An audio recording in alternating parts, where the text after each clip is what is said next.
Vamos repetir o que se referiu no final da última aula, que é a questão de uma grande importância.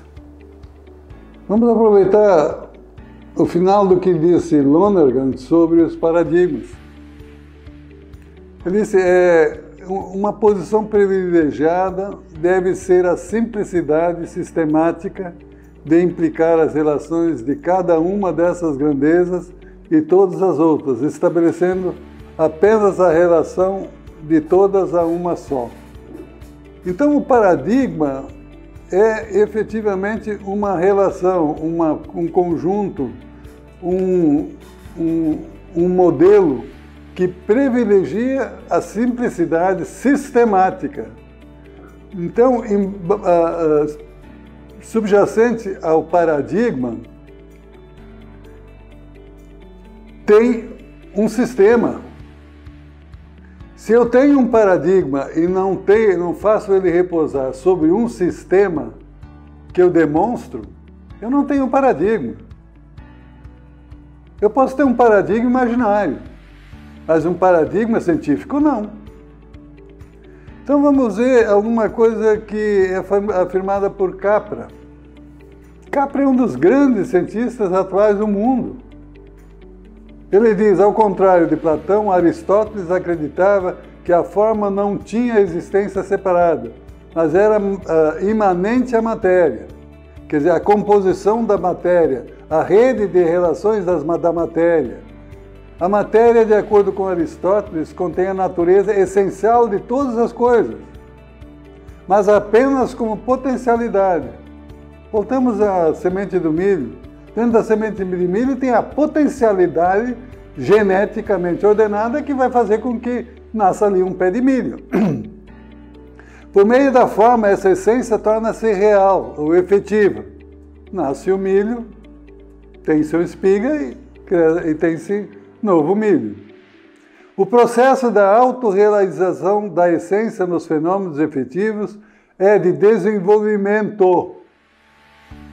Um impulso em direção à autorrealização. Semente se torna nova semente. O processo de autorrealização da essência nos fenômenos efetivos é chamado por Aristóteles de entelequia, ou autocompletude. É um processo de desenvolvimento, um impulso em direção à autorrealização plena. Matéria e forma são os dois lados desse processo, apenas separáveis por meio de abstração. Então, no momento em que eu não combino matéria e forma, eu faço a abstração. Voltamos a Kant. Faz-se a abstração. E quem faz a abstração? É o sujeito transcendental a quem Kant transferiu o poder de Deus invocado por Descartes.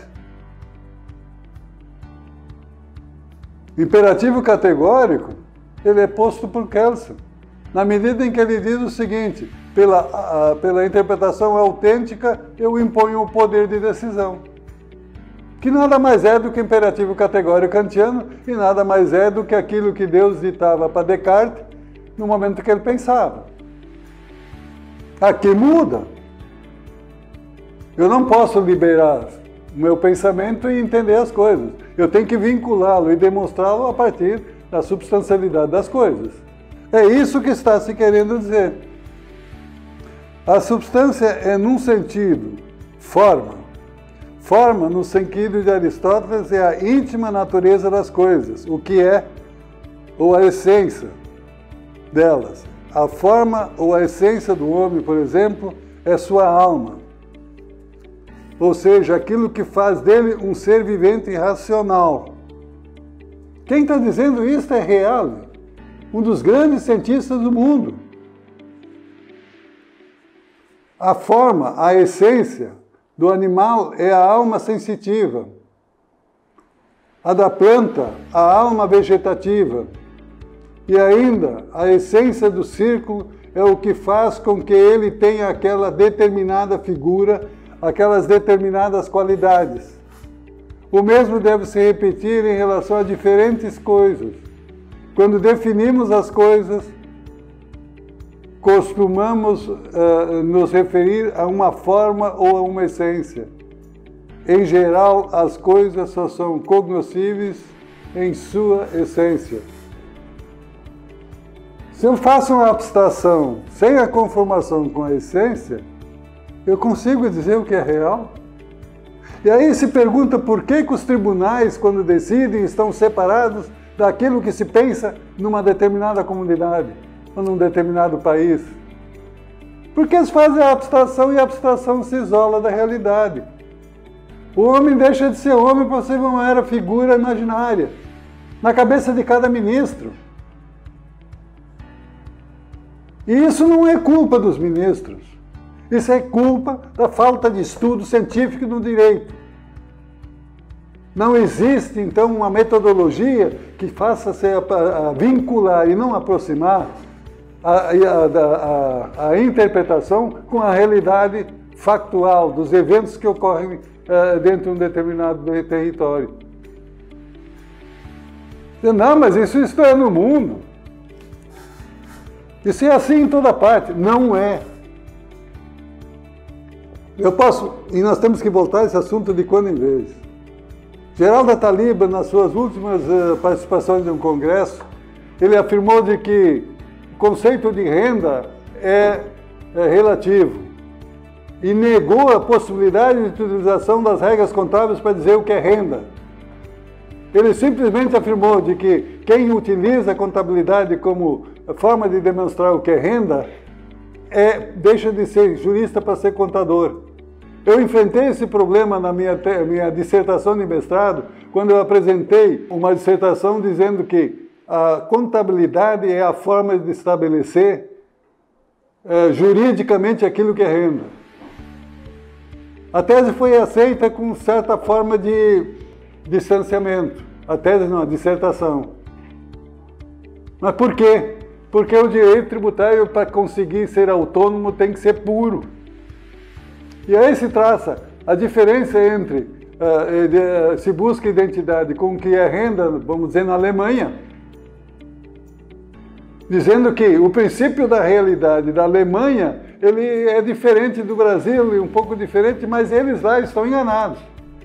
Porque Joachim Lang tem um livro sobre imposto de renda, Einkommensrecht, que simplesmente ele busca justificação jurídica nos detalhes da contabilidade. Tu quer conhecer contabilidade da Alemanha? Leia Joachim Lang, que fala sobre imposto em renda.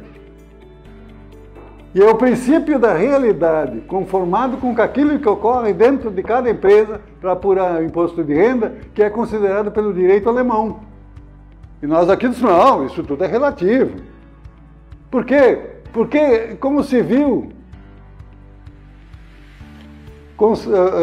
Hans Kelsen, conceitual, Kant, conceito, imperativo categórico, que não tem autorização, vamos dizer, metodológica, para misturar ou vincular aquilo que se pensa com a realidade. Mas se eu penso em realidade e não posso me referir a ela, eu só posso fazer abstrações. E é isso que nós estamos fazendo no nosso mundo jurídico. E isso que está sendo lecionado nas universidades e que se reflete nas decisões. Então eu não posso simplesmente dizer a insegurança jurídica decorre da falta de consistência das decisões judiciais. Não posso dizer isso. Eu não posso culpar o judiciário por aquilo que as universidades não estão buscando lecionar dentro dos seus quadros. Nós referimos aqui diversos autores. Quais deles está sendo estudado nas universidades? Eu não vi citação deles. Está certo que eu não estou lendo muito nos últimos tempos, porque simplesmente eu não concordo com a forma da metodologia que está sendo apresentada nas obras. Lonergan, onde é que está? Morin, onde é que está? Giovanni Reale, onde é que está? E uma outra coisa que nós ainda não estudamos é a neurociência que se envolve nessa forma de definição. Porque cada juiz e cada magistrado decide segundo a sua consciência. E essa consciência vem formada desde a origem, desde o nascimento, e onde estão acumulados todos os traumas, todas as preferências, toda a formação de consciência que se formou desde o momento do nascimento. E ali se forma um círculo de forma de pensar, onde há um filtro. E esse filtro rejeita determinadas posições ou determinado conhecimento, às vezes de início. Dentro dessa situação, a gente não tem mais condições de afirmar que uma decisão judicial abstraída e não vinculada à realidade pode ser justificada dentro de um Estado democrático de direito. Porque quem nos governa é a consciência daqueles que definem o que a lei diz. Mas se essa consciência foi formada dentro de parâmetros fora da realidade, nós estamos sujeitos a serem julgados pelos traumas vividos por um juiz. Ele simplesmente diz assim, eu não admito isso. Aí se transfere para dentro da decisão judicial a todas as conotações políticas vividas pelo juiz ou pelo magistrado.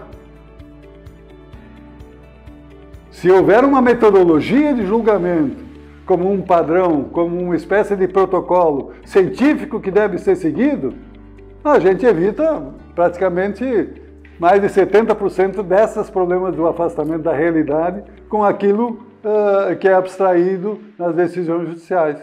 Nós temos aqui, então, uma situação em que a gente deve levar em consideração que no juízo verdadeiro existe a harmonia entre o que é intentado e o que é significado.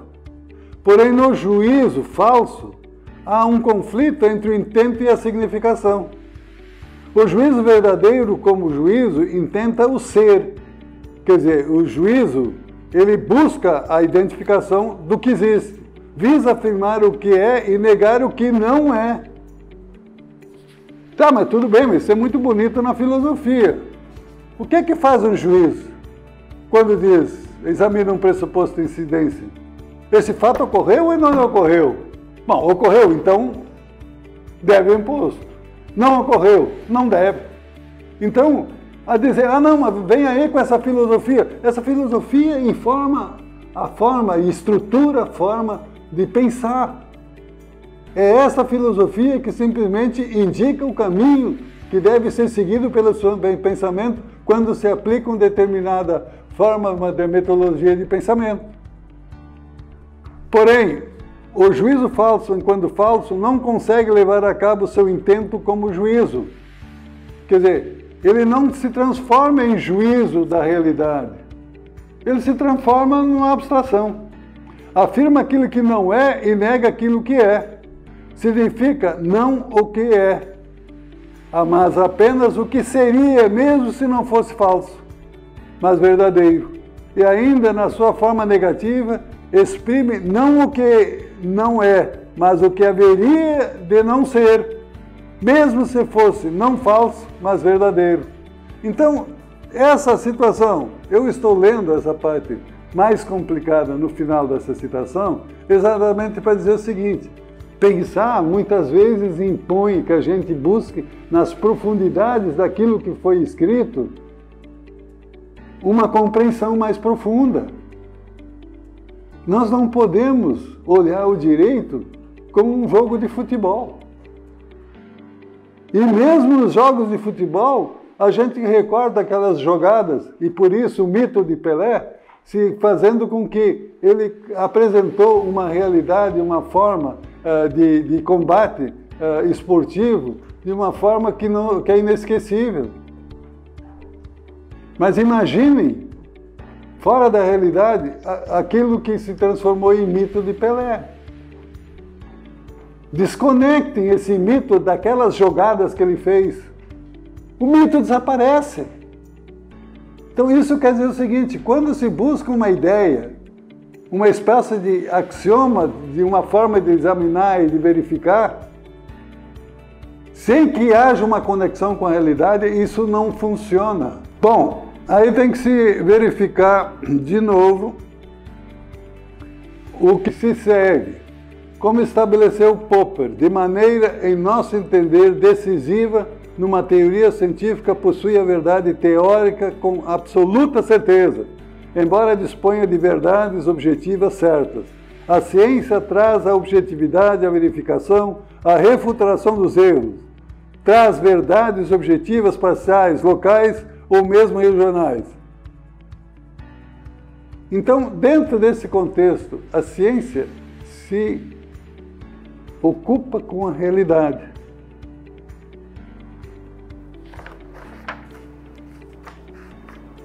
Vamos um pouco adiante e vamos verificar as operações lógicas de Chaves e como é que se pensa dentro de um contexto na formação de categorias ou a forma de pensar lógica. Esse vai ser o tema que a gente vai examinar na próxima aula.